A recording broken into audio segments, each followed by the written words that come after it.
Welcome to Own Your Path, a virtual series brought to you by the Lindy Waters III Foundation. We are so excited to have you all here as we connect with incredible Native professionals who have carved their own unique paths to success. Whether you're tuning in from your community, your home, or even from a classroom, we're grateful for your presence today. Before we begin, we'd like to take a moment to acknowledge the Indigenous lands we're all joining on from today. We encourage everyone to introduce themselves and take a second to recognize the Native nations whose land you are on in the chat.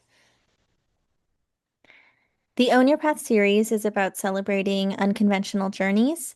We want Native youth to hear firsthand from professionals who forge their own way, often overcoming challenges and defying expectations. Today, we are honored to welcome Aaron Yazzie, who will be in conversation with our Executive Director, Lindy Waters. We'll hear about Aaron's work and journey to success and what has inspired him to overcome barriers along the way. Stick around until the end. We'll have a live Q&A session, an interactive reflection activity, and ways for you to stay involved. Before we get started, we wanted to share with you about our incredible speakers, Lauren and Aaron. Lauren is an award-winning Cherokee and Kiowa filmmaker and the executive director of the Lindy Waters III Foundation. Named to the 2025 Forbes 30 Under 30 list, Lauren's creative work has been showcased at prestigious festivals such as the Sundance Film Festival and South by Southwest. Through her background in filmmaking and storytelling, Lauren amplifies Indigenous voices, inspires the next generation, and is passionate about serving Native youth. Aaron Yazzie is a Diné Mechanical Systems Engineer at NASA Jet Propulsion Laboratory in Pasadena, California. He develops mechanical systems for NASA's robotic space research missions. His most extensive contributions have been for missions to planet Mars, which include roles on the Mars Science Laboratory Curiosity rover, the InSight Mars lander, and the Mars 2020 Perseverance rover, and the Mars Sample Return Campaign. Through frequent outreach efforts, public engagement, and volunteer work, Yazzie is passionate about increasing and improving representation of Indigenous peoples in STEM fields. His work has led to a few awards: the 2019 Jet Propulsion Laboratory Bruce Murray Award for Public Outreach, the 2021 ACES Professional of the Year Award for Technical Excellence, and in 2023, he was inducted to the Stanford Multicultural Alumni Hall of Fame. It is our pleasure to introduce Lindy Waters and Aaron Yazzie. Yay, thank you, Leanna and Najoni, for that introduction. And welcome, Aaron. I'm really excited to be in conversation with you today. Thank you so much for having me. I'm so excited to be here and talk to your students and your audience. Looking forward to it. I don't really know a lot about NASA or Mars or the Jet Propulsion Laboratory, so I'm really excited to get into this. And I think we'll start from the beginning, if you're cool with that. We would love to know just kind of about your upbringing and what sparked your interest in engineering or space. Cool. Yeah. So I guess to start from the very, very beginning, let me start by introducing myself with my clans. Everybody, she Aaron Yazzie and Ishya, Ashi Hanishle, Tulachitni Bashis Chin, Kia Ane Desha Che, Tokana Deshanella, Kutago A the Nishle. So as many you might have heard before, us Navajo folks have a way of introducing ourselves with our clans. We have a clan system. I introduce myself by saying that hello, my name is Aaron Yazzie, and my first clan is my primary clan is the Salt clan. That's what I received from my mother, and she got from her mother, and so on. And then my second clan is the clan I was born for, which is the Bitterwater clan, which is my father's clan, which he got from his mother, and his mother, and his mother, and so on. And then my mother's father's clan is the Towering House people, and my father's clan is the Nearwater people. I was born in Tuba City, Arizona, which is on the Navajo Nation, a small town which is in the area where my mom's family is from. Actually, so I was born in the city, but or the small town, but just outside of Tuba City is an area called Shadow Mountain or Cameron, Arizona. That's where my mother's family is from, and my father's family is from uh, near Monument Valley, near Kayenta, Arizona, and a place called Black Mesa. So if you ever meet Yazzies up that way, that's those are all my family. But pretty soon after I was born, my family moved off the reservation to a small border town to the Navajo Nation called Holbrook, Arizona, which is another small town just really close to the Petrified Forest and maybe like a few miles away from the border of the Navajo Nation. And that's where I did all of my schooling from kindergarten to when I graduated from high school. Um, and I mean, during that time, like I'm very fortunate to have a really good experience there. It was a small town, but I think I got a good education, and I had really good parents, of course. Like I owe a lot to the the advancement that my parents went through to set me and my brothers up on this platform that allowed us to even jump from there and go higher.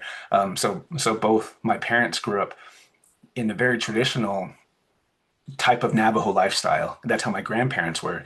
My grandparents only spoke Navajo their entire lives, and they always lived on the Navajo Nation and the area that very close to the areas that they were born into. They lived off of livestock and crops like corn and squash and that kind of stuff. They lived in houses that were traditional Hogan style houses. They didn't have running water or electricity. And so that's how they lived their whole lives, and that's how my parents they were born into that.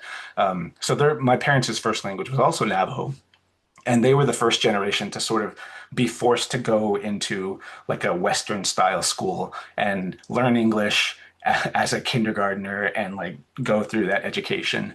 But somehow through all that, they came out on the other side of it, not only rising above and being like stellar students, like really smart students, but they were also athletic. Like my mom was part of like the Arizona like girls champion basketball team. Like I think it was the first time that a women's basketball team from the Res had won the state championship, which is pretty cool. But that was back in like 1976 or so.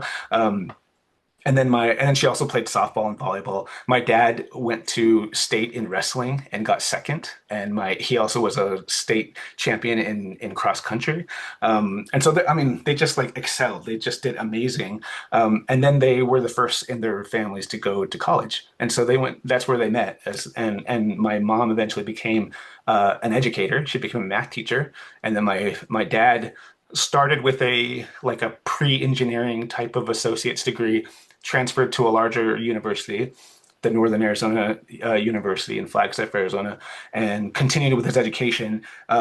Sort of a longer journey, but he eventually got a degree in civil engineering, a bachelor's of science in civil engineering. And so that's like just, I mean, it's my parents' story is amazing. Like the way that they sort of like were thrown into an education system that wasn't made for them, and they made it through and excelled, and then like made the most of it. And so when me and my brothers were born into that kind of environment, they were so supportive. They treated us as if like we could do anything, and they just they treated us as if it's a no-brainer that we're going to go to college, which is a huge privilege for Native students for sure. And so was it in that when you were applying for colleges that you kind of got that interest of wanting to study engineering and from your dad? Yeah, so I think definitely I was influenced by my parents because they're both kind of in the STEM field-ish. Like my mom was a math teacher and my dad was a civil engineer. So I think I knew I kind of wanted to do something like that. I was very much influenced by them, but also just like growing up, I was definitely somebody who was good at math and science, but I was also create. I feel like I was creative. Like I loved art and I loved creating things. I loved making little projects. Um, like whenever the school would do something like, oh, make this like bridge out of spaghetti, like that's like the thing that I would do so good at, just because I don't know, I love to build things with my hands and be creative in that way. And so I always like think that the combination of being like really smart with like your math and science academically, but also being creative artistically makes the perfect mechanical engineer. And that's like what I became.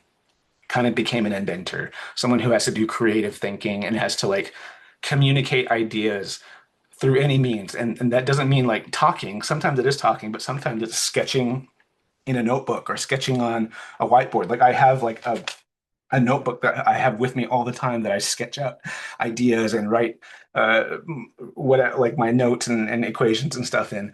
So I really like that combination. But no, another thing that I think I contribute finding what my interests were is summer programs. And these are programs, and not even just summer ones, it's any program that was geared towards like finding students like me and like all of you out there and wanting to see them succeed. So I found all these summer programs and other programs that were trying to like teach us how to apply for colleges or teach us about science and engineering or teach us about how to apply for scholarships. And so I participated in the Upward Bound program after the summer after my freshman year. The summer after my sophomore year, I participated in a program called College Horizons. And College Horizons is this excellent program for Native students that brings us together and then also brings together a bunch of college admissions counselors from universities all across the nation. And these are like Cornell and Brown and Harvard and Princeton and Stanford. All of these amazing colleges send admissions counselors to teach us Native kids how best to apply to colleges and apply for scholarships and financial aid and write our college admissions essays and all that stuff. And that was the first time that I even like imagined myself at a place like that, like at any of those schools. I didn't consider that I belonged to any of those schools before that. Like I thought for sure I'm gonna apply for these local schools around me and I'm gonna get a scholarship and I'm gonna study engineering and that's the end of it. That's as big as I dreamed. I didn't think that it could lead to a place like Stanford, which is where I eventually went to school, and I didn't think that it would eventually lead to NASA. And so this summer program is something that really opened my eyes and helped me understand like that possibility is open to me, gave me the confidence to even like dare to apply to a school like that, and just like help me like realize my capabilities. So I think that's like where I these summer programs are the things that help me like yeah find my path and find not only find where I could go to study these things, but also like learn about the fields that I could possibly be interested in. Because that actually led to one more summer program. The summer after my junior year, I went to a program called NASA Sharp. So this is a program run by NASA called the Summer High School Apprenticeship Research Program. And it was geared towards students who were already interested in science engineering and was gave us the ability to explore a field of engineering that we were interested in to see if we liked it, to see if it's something that we might want to pursue. And so that was the first time I sort of did a little bit of research to figure out like what kind of engineering do I think I want to do. I read a description about mechanical engineering, learned that, like I said, it was a combination of being an inventor, being creative, being artistic, and being technical. And that's what I chose to explore. And so I got accepted. I got paired up with a mentor from the University of Michigan, and I spent 8 weeks in Ann Arbor, Michigan, working on a mechanical engineering project with this mentor, and learned that not only did I really like it, but I think I was like, wow, I'm actually kind of good at this. And that's when I decided I was going to actually study that when I went to college. I can totally relate to your journey because my sisters and I also did College Horizons, Mm. and it was, those programs just really give you a perspective that you don't have and you don't realize in yourself of what's possible. And so that's really cool to hear that it opened your mind to Stanford. And then our colleague Najoni, who runs a lot of our college prep programs for the foundation, she went to Stanford as well and is about to have a college visit at Stanford next weekend for Native students. So it's it's really cool to see the overlaps and also, you just don't know what kind of impact those things might have on, the decision making for the rest of your life. And so, I'm kind of curious, like when you got, like, what was it like when you got accepted into Stanford and like that transition for you and kind of your journey in college, because we do have a lot of students that are currently applying and making their final decisions. hmm Yeah, so like I mentioned, like going to College Horizons was the first time it opened my eyes to even the possibility of applying to a place like Stanford. And so I remember when it came time to actually apply, I had met the admissions counselor at the program. His name is Jared Whitney, and I remember I wrote him a letter. I was like, I typed it up on my computer and I pasted my school picture on the letter, and I said, I don't know if you remember meeting me, but this is me. I'm Aaron. I met you at the College Horizons program. I think I want to apply to Stanford, but I don't know if I know how to do that. And he was so helpful. He sent me a package and was like, here's an application. Here's an application waiver so that you don't have to pay the application fee. Here's an application for a fly-in program for like low-income students. And so I got to fly to Stanford and see the campus and see if I liked it before, like without my parents needing to pay for me to do that. And then he encouraged me to apply early. And so I did all the stuff that he encouraged me to do, and I got accepted. Like so that's like a one-to-one amazing thing that that program did was like sync me up with somebody who like really helped me. And I always tell him like you're the one that plucked me out of my small hometown and got me to Stanford. Like honestly, I don't know how I would have done it without that connection. Um, but as you can imagine, someone coming from a very small community, a rural community, very connected to the Navajo Nation, and then going to a big place like Stanford, where there's all these very smart students from all over the country and all over the world, and they have parents who have accomplished big things, and maybe their legacy, maybe their parents have gone to Stanford before them, and so it did feel like I needed to operate as a student at a higher level than I had ever experienced before.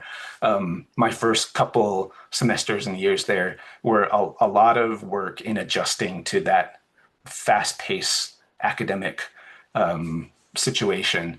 And it was hard. It was really hard. I mean, I was faced with trying to keep up, not lose my scholarship, um, missing home, and feeling like I'm the only, like feeling lonely because there's not very many people like me in my classrooms. Like I always talk about to folks that when I left home for college and I walked into my first engineering classroom, that was like the first time I entered a room where I was the only native in the room.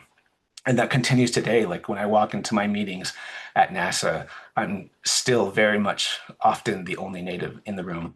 And so it can be a very hard thing to be confronted with, especially like right when you leave home. It all happens at once.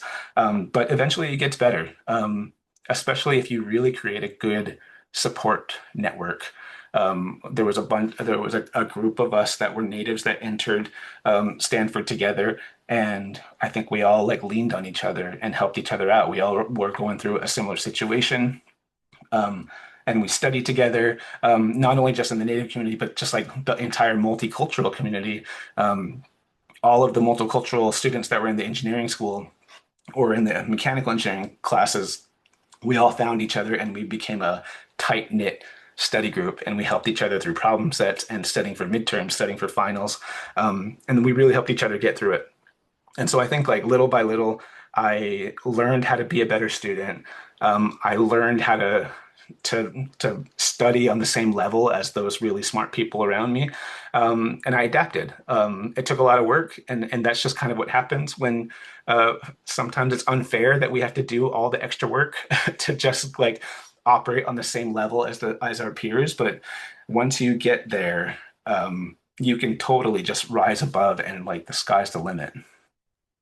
Yeah, and I think that, I'm just kind of curious to hear from you how your identity as a Native person really shaped your perspective and your work in these spaces, not only in college, but now in the work that you do with NASA. And because I think that, we bring something really special to the work that we do and where we decide to go. So I'm curious if you've seen that firsthand, how it has shaped your work.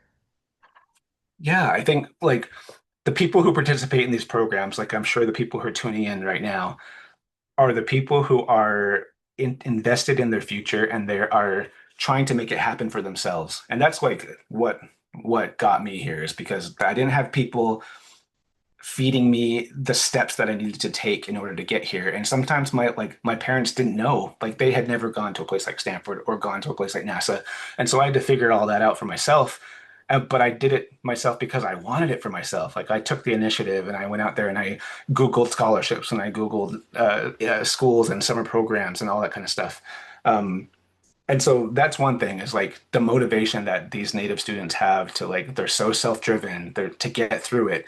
That will get you everywhere. That's what any employer is looking for is that kind of drive. But another great thing that us native folks have, I think, is that we have a lot of leadership experience like pretty early on. Like in our communities, that if you have a good community around you, they are already teach training you to be the next leaders within the community. And that leads to, like as early as high school, you're doing a lot of service and maybe you already start to join like student programs or clubs or something, and you become a leader in that capacity. And then you come to university, and then all of a sudden you're studying full time, but also like there's this Native American club, and you like become an officer there. For me, I joined the American Indian Science and Engineering Society, and so I became a leader there. And then I was also working all the full time, or not full time, but working while I was at school. And so like I already, when I graduated, had my engineering degree, but I also had this amazing leadership experience that I had gained by just contributing back to my own native community. And that made me more confident. That made me better able to speak in front of crowds and to people to motivate people to accomplish a task. And it also teaches you like a unique way to be a leader, like something that I experience in a lot of the spaces that I enter now is a white dominated uh, type of either work environment or project environment, where sometimes like the loudest person in the room is the one that gets to be heard, or they have the most influence, or if you're more aggressive, you get ahead of other people. And my entire time I've tried to hold true to what I have learned growing up as a Native person, not be the loudest person in the room. I listen to my elders. I'm very respectful of other people, and I want to make sure that everybody feels included and that their opinions and their voices are heard. And so, as I have been growing up in my career, getting a little bit better position, maybe now I have a position where I'm mentoring to younger engineers and then growing more in my leadership experience, I get to shape the way that we operate in the workplace. And I think that's like amazing when Native folks can get up to that level and set the example of this is how you can be a leader. Yeah, that's really a great response to that question. And there's I have this like distinct memory growing up of my mom telling me, you're a natural leader and you got to step into that. And I was just like, I don't want to be a leader. I was like crying because it is so much responsibility, and it is a good thing to be a leader in what you're good at. But it can carry a lot of weight. And so but when you are able to feel confident in stepping into that space, that's I think that we as Native people, can provide opportunity for others and mentorship and just really want to open doors for people who might not have those doors open to them before. And so we've talked a lot about your path leading up to, to college and I'm just really curious now, like, what do you do? What is your job? What is NASA Jet Propulsion Lab? Like, I'm a filmmaker, so all of this is so foreign to me. So maybe explain it like I'm not an engineer. For sure. So yeah, I work at NASA Jet Propulsion Laboratory. It's actually one of the first NASA centers in the United States. It's owned by the California Institute of Technology.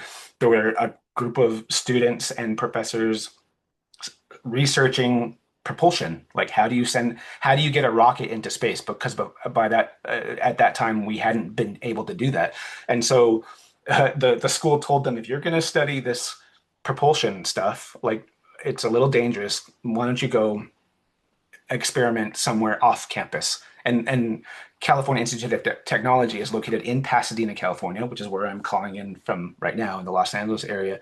And so those students went into this remote area at the time in this arroyo. The first peoples there call it Hahamonga, and that's where they started to experiment with propulsion, sending rocket experiments, and that's the location of our lab now. So they were successful. They were able to successfully launch the first satellite that went into space. The United States government took interest in that, and they invested in space research in that way, and that established NASA. And so nowadays, NASA, the National Aeronautical Space Administration, has about like 10 to 12 laboratories across the US. The ones you guys probably have heard of are like Kennedy Space Center, which is in Florida. That's where we do a lot of our launches, or like Houston. That's where we do a lot of the communications with astronauts. But we also have ones in like Maryland and Cleveland, Ohio, and a couple in California. And so here now at the Jet Propulsion Laboratory where I work, we are our main forte, or what we are good at, is robotic space exploration. So we send robots into space. It's much easier to send robots to research other planets, and especially really far planets, because it's hard to send humans that far.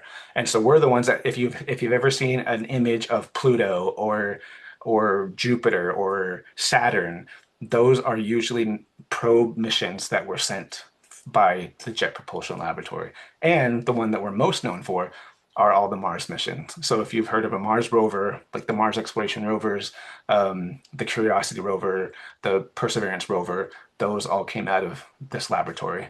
And that's like been the really cool thing that I've been able to work on since I started working here. I graduated from Stanford in 2008 with my Bachelor's of Science in Mechanical Engineering. I got hired right away and started working here after that. At the time, they were building the Curiosity rover. And pretty soon after that, a few years, I joined the team that was helping test out the Curiosity rover's ability to gather samples from Mars. And by gathering samples, I mean that we drill into rocks, and they would extract the powder from those rocks, and then they would create a nice fine portion of powder sample, and they drop that off to science instruments that are located inside the rover. And those science instruments could tell us what is the chemical makeup of those rocks. Can we find traces of certain elements that give us an idea if life could exist on a planet like Mars, or like maybe even also give us an idea of like what's the history of the rocks that are on Mars. And so they successfully discovered that Curiosity has been there since 2012. And so after that, they're like, oh, well, like that's amazing. Let's send another mission to learn more. And one of them was the InSight mission. I also got to work on the InSight lander mission. So this mission landed on Mars. It's not a rover, so it's not driving around. It's just landed in one spot. But it was sent there to study Mars's deep interior, meaning like what's going on below the surface. Specifically, they put a seismometer on the surface of Mars, which has an instrument that has these really sensitive feet that can feel if there's any movement. So they have Mars quakes, just like we have earthquakes. And so it was feeling if there was any Mars quakes going on, how frequently. It could feel if there was a asteroid that hit the surface. It could feel that.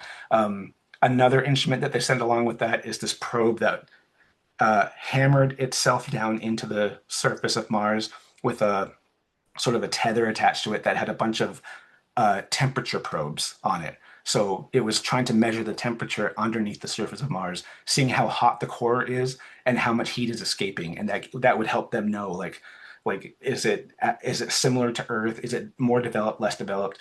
And all of this is to show that like Mars and Earth are basically the same kind of planet. They're both rocky, terrestrial planets. And so if you remember back to what you learned about Earth, we have a core, a mantle, and a crust. So does Mars. They have a core, a mantle, and a crust. Um, Mars has volcanic activity. So do we. We have volcanic activity. They have Mars quakes, just like we have earthquakes, which means that they have tectonic activity going on under the surface. Um, and they had water. We learned through past rover missions that they had water on the surface of Mars, and we know that water is this like force that can carve out landforms, and the primary source of life. And so that's a really interesting thing for us to learn about is like if Mars and Earth grew up together, they both started to form about 3.5 to 4 billion years ago, and they grew up on a similar timeline. They developed their core, their mantle, their crust. They developed water. They were probably had more similar temperatures at one time in its history. And so we're trying to figure out like, oh, like Earth developed into what it did to today, and Mars did to what it is today. Like, at what point did they diverge? Is it possible that life started to form on Mars in the same way that like it formed here on Earth? Um, and like that's like one of the coolest things that I like one of the coolest connections I've been able to make with what I'm doing now for my job and with my own traditional background is that we Navajos and a lot of indigenous cultures like hold a lot of importance on understanding our origin stories. And so we have all these stories that are passed down through generations that talk about not only how did humans get here, but how did even the land that we live on form. We have stories about mountains and canyons, about how those came to form. We have stories about how animals came to be and how plants came to be. And so, like, understanding our origin story and where we came from, how we came to be in this land that we live in, is so important to us. And that's exactly what we're doing right now with all of these Mars missions, is we're trying to understand how did a terrestrial planet like Earth and Mars grow up in this solar system? And then how did these landforms come to be on them? How did water come to be on them? How did life start to form on them? Um, and so the final step in that for our Mars missions was Perseverance. So Perseverance rover landed on Mars in 2021, and its job was to drill into rocks and pull out instead of pulling out powder, it wanted to pull out a rock core, like an intact piece of rock that looks like a cylinder, almost the size of a piece of chalk. And it would save it. Actually, I have a little printout. Save it in a tube that made out of titanium that is about this big. This is exactly the exact size of it, what it would be. And then they put a little plug on the top to preserve it so that the rock that's inside here is nicely preserved. And then we want to pick up these tubes and bring them back to Earth so that we can open it up, observe those rocks, study them, and once and for all determine a lot about the history of that planet, about a terrestrial planet or Mars, but also to see if like there is actually traces of life that started to form on Mars, which will just like completely change the way that we think about how life forms, like not only on Earth, but in our entire solar system. And so my job on that mission was to build the drill bits, the actual drill bits that these sample tubes would fit inside and would drill into the rock and pull out that rock sample that we're trying to study. So how do you get the rock sample from Mars back to Earth? That's Oh, my that's a good question. question. Yeah. So the last leg of my career, up until recently, I've been working on the Mars sample return campaign. So exactly what you're saying, like, and this is we're actually trying to figure it out right now. We got a really good idea so far about how we'll do it. We haven't yet finalized it, and we're still waiting for funding and all that kind of stuff for it. But the current plan, it sounds crazy. It sounds like a crazy football play, but what we plan to do is that all of these tubes, so imagine there's 42 of these tubes living inside of the rover, and the rover is the size of like an SUV. It's storing all of these rovers with rocks inside it. We're going to send a lander, so a mission that is this big lander that will land on Mars, that will have a giant rocket on its back. In the front of that rocket, you can open up the nose cone, and there are spots for 30 sample tubes that we can install in there. And so Perseverance, the rover, will drive over and meet up with this lander, and it will work with the lander's robotic arm to transfer sample tubes back and forth and install them inside of the front nose cone of that rocket. Once they're ready, they'll close up that nose cone, and that rocket will launch into space from Mars. And this is the first time that we would ever launch something from another planet back to Earth. Um, so that thing launches into space and it'll orbit around Mars. That rocket will release that front like canister that's holding the 30 sample tubes, and that'll just orbit around Mars. Meanwhile, we send another mission, which is the sample return orbiter. This is just an orbiter, meaning it's not going to land on the surface. It's just going to get in orbit around Mars. And in mid orbit, it's going to capture this canister that's holding these sample tubes. And then it'll prepare it, it'll install it into this Earth return vehicle. They'll sanitize it, and then they'll sort of push it off back towards Earth. And that Earth return vehicle will come back to Earth's orbit. It'll enter Earth's atmosphere, and without any parachute or anything, will just fall from the sky and land in a very specific place that we have designated in the Utah desert. And once it lands, we'll just open them up and grab those sample tubes, and they're ready for studying. Um, Just easy as that. Just simple it's as as that. easy as that. And my job on that campaign was to basically protect the sample tube and the rock inside of it, which is just I mean, it was a really another cool, like highly visible role that I got to be part of. And it's one where I'm not just doing engineering, but I'm working with scientists around the world to understand how best to protect the rock cores that we're trying to bring back, and how best to open up these sample tubes in a way that's safe for them, and making sure that I work with all the teams that are doing robotic handling, so to make sure that they're handled in the right way, and when they land back on Earth, that like harsh landing in the Utah desert, that they're not going to be damaged in some way. And so I had my fingers all over this mission trying to figure out the best way to protect these sample tubes and the rock core inside them. That's so cool. It's really, really impressive. And I'm curious, to know, if there's like a timeline for this plan that, I mean, obviously it's dependent on like funding and things like that, but like a goal for when the test tube or the tubes will be back in your hands to study. Yeah, it all really does depend on funding and what the administration wants to fund or prioritize. I think currently it's being pushed out, but I mean, originally we thought that we would be able to have the sample tubes back uh, by like 2030, or maybe a little after that. But that's like that would be if we had already started building things. Mhm. Realistically, we would take a few years to finalize the designs for that lander and that orbiter, build them, test them, and then launch them. They would probably take around 9 to 12 months to fly to Mars.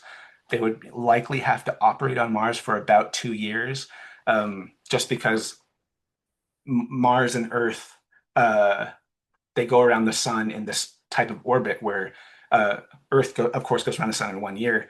Mars goes around the sun in about 2 Earth years, and every 2 years they get pretty close to each other before they separate and kind of get far away. So when they're close to each other, that's when we try to send things back and forth so that we use less fuel and we can use less mass. Um, and so if we send something there, in order to get them back, they likely have to wait for them to sync up again in the next 2 years to come together. And then it'll take another, year or so to come back. So that's the kind of the timeline we're talking about. Okay, yeah. Well, I'm really excited for when that does finally happen, and I'll be like, I know him. I know the guy who works on that. That's so cool. I do want to pull one of our audience Q&A questions for you, and then we're gonna go into a reflection activity with every all of our participants. This question is, I'm in fourth grade. What areas do I really need to study, and how has being Native helped get you to where you are? And I know you answered a little bit of that already, just about how being Native has helped you, but I'm curious, what areas would you say that they would need to study? I'm assuming if they want to get to where you are. I mean, at your if you're talking, was it fourth grade? Is it? Fourth grade. So, I mean, at fourth grade, you like just enjoy all the stuff you're learning, like everything. It doesn't matter. I wouldn't say like focus on one and say I'm going to be good at this and I don't care about these ones. Like at your age, that's the time to learn everything: history, English, literature, math, science, art. As you get older, when you start to learn that you want to go in a certain way, and if you want to become an engineer, like, of course, math and science, like your physics and your chemistry and your math and all that stuff is good stuff to know.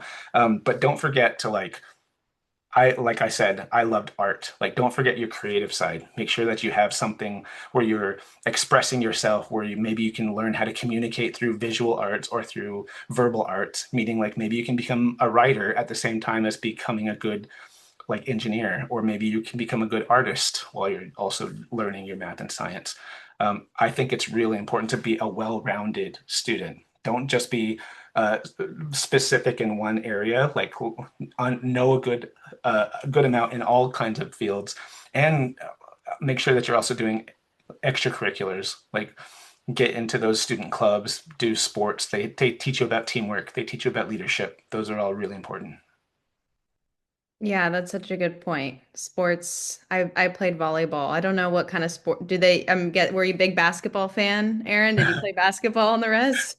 I didn't, but it's funny. I was like the nerdy one. I did soccer, and I went pretty far. I was the captain of my soccer team, and I did track and field. But I also did. I was in band for a while when I was in elementary school. I was in student council, and I learned how to play the piano. So I did lots of stuff. Yeah, oh, that sounds like overachiever status. That's that's awesome.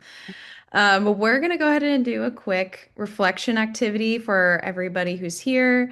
Aaron's journey really shows us that big dreams, like working on Mars missions, can start with really small and consistent steps. So we're gonna take a moment to reflect. And if Najoni or Leanna can put the question in the chat and on the Facebook, that'd be awesome. What is one goal or dream that you have for your future? And then what is one small step you can take I went this pretty far. I was week captain of my soccer team. to future? And then what is I can hear myself, Aaron, on that. What is one small step you can take this week towards that goal? So, what is one goal or dream you have for your future? And I'll think of mine too.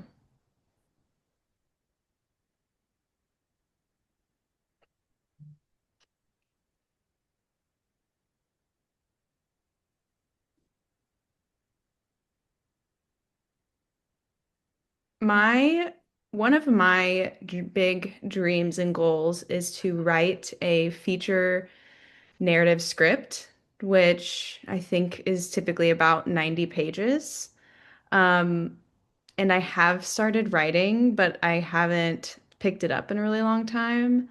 And they say that if you just do a little bit every day, 5 minutes, you can get going and you can, just get that first pass out. And so that would be my small step that I would take this week to push towards that goal of writing my first narrative feature script. It's not like working on Mars missions, but it's something similar.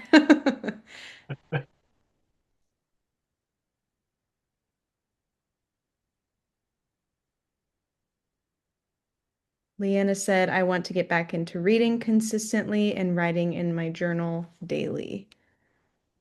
Yeah, Aaron, I love how you write in your notebook every day. I think that that's really great to like keep your creativity flowing.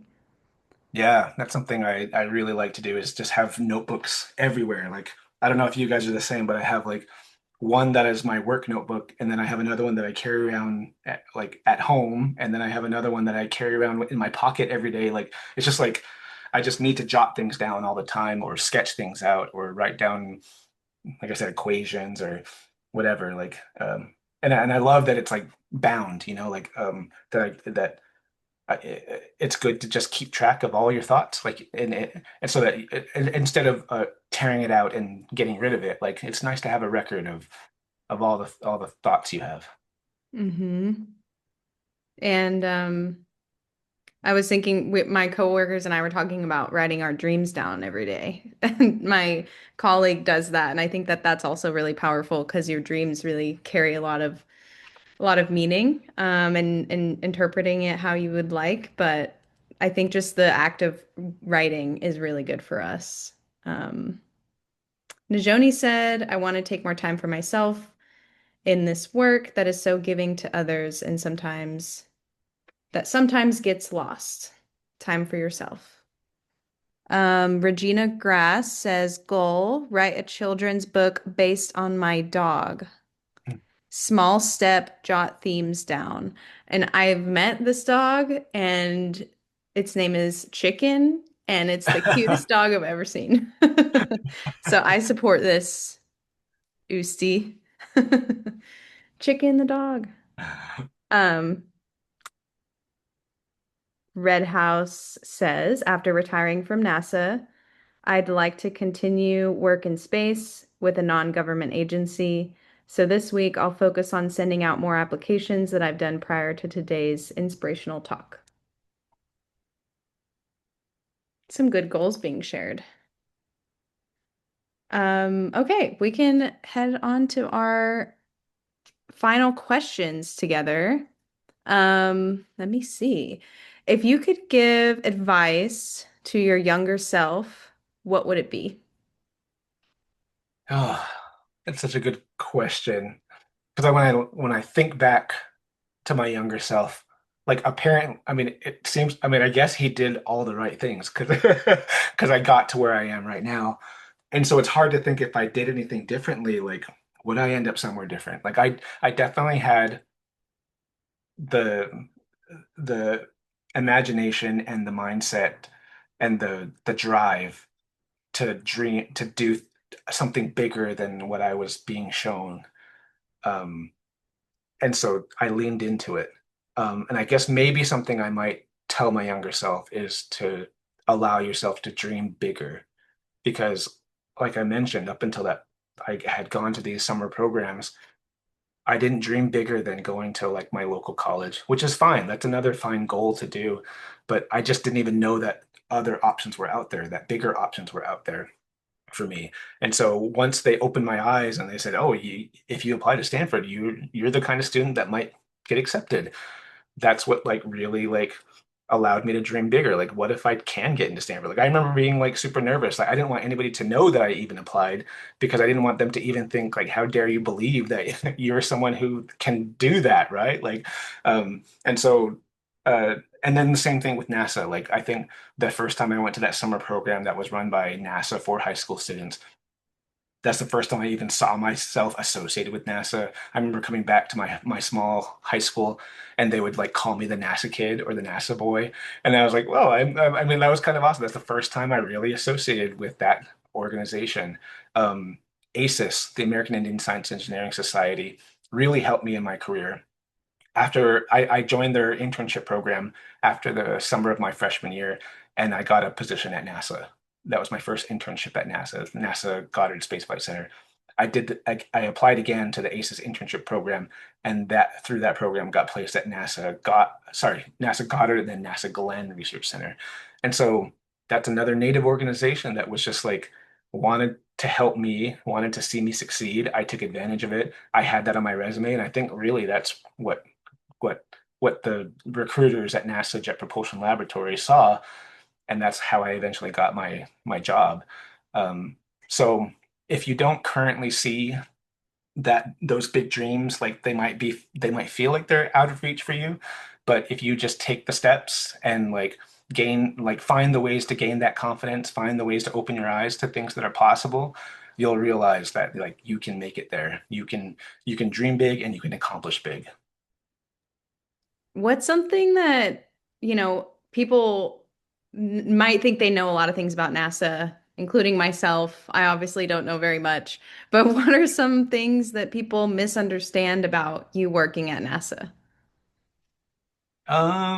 let's see. I mean, I think one is like uh people might think it's like I said, too there's like it's too far out of their reach. Like, oh, I can't work there. There's like it's just a bunch of smarty pantses. And it is a bunch of smarty pantses. But when I got there, I started doing my internships at NASA and I was like, oh, I can do this. Like this isn't too hard for me. And not only that, but I think I'm kind of good at it. Um, that was something that blew my mind. Is that I could exist there, but not only that, but I could like be a contributor there. I could like thrive there. Yeah, and I learned a lot today, even just about, that you're in Pasadena and that's where, a lot of that work. I know there's like different stations all over the place, but it's cool to know that there's Native representation in that space because there's not very many of, I mean, do you know any other Native people that are working with you? Are there a lot? So there, I mean, there natives exist at NASA for sure. It's a really great community. At NASA JPL, there's a small handful of us that really hold on and to each other and create a little community there. And we try to like reach out to the local Los Angeles community, and that's I think how we got synced up here is just reaching out to try to be a good citizen of our local Southern California area. But of all the 10 plus centers across the US, there's like I don't it's hard to maybe like up to 50 Native Americans working at NASA, and they're all super amazing, doing amazing things. And we also try to reach out and be community with each other. Just because, like I said, what got me through college was finding that community, and it's the same thing while I'm working here. I still want to like have that support system, that support group, and be that support for other people. Wow, that's more than I thought, which is really great. Yeah, and I can relate to that too in my career with filmmaking. I feel like all the native filmmakers just kind of find each other and really want to, you know, be a shoulder to lean on and give advice to others as we push through this career because it's uncharted territory a lot of times. Um, I'm curious. Oh, I was wondering, is any of the summer internships or NASA programs still in existence for kids who might be interested that are in that high school area or age group? That's a good question. The best place to look is to best place to do thing to do is to just like Google the NASA education website and see if they have an existing high school program. They often have stuff like either internships or programs for college students, undergrad students, or grad students. Um, it all depends, of course, on that year's funding. So uh, I encourage you to research to see if those exist um, for this year and any of the following years. But but yeah, I mean, in other years, they definitely did exist. I mean, there's programs for elementary school students, high school students, college students, and then of course internships and full-time positions. We'll definitely be looking into that to see if there's any resources that we can share with our students as well. Um, let's see, what other questions do we have here? Um, what does success mean to you today? Because I know that that changes and shifts over our life. I'm curious what Mhm. success means for you now. Yeah, that's a good question too. Because I mean, like maybe people can relate to this, but like when you're in school, when you're maybe a elementary, junior high, high school student, your big goal is get into the college of your dreams. And I did that. I got into the college of my dreams, and I was like, I'm here. And then realize, oh crap, I need to stay here and I need to graduate. And so now what? And so then I had to reassess, like, all right, what's the next goal? Then of course the next goal after that is to graduate and to find the job of your dreams. And then I did that. I got hired at NASA. And so then got to NASA and realized, oh crap, I need to stay here and I need to thrive here.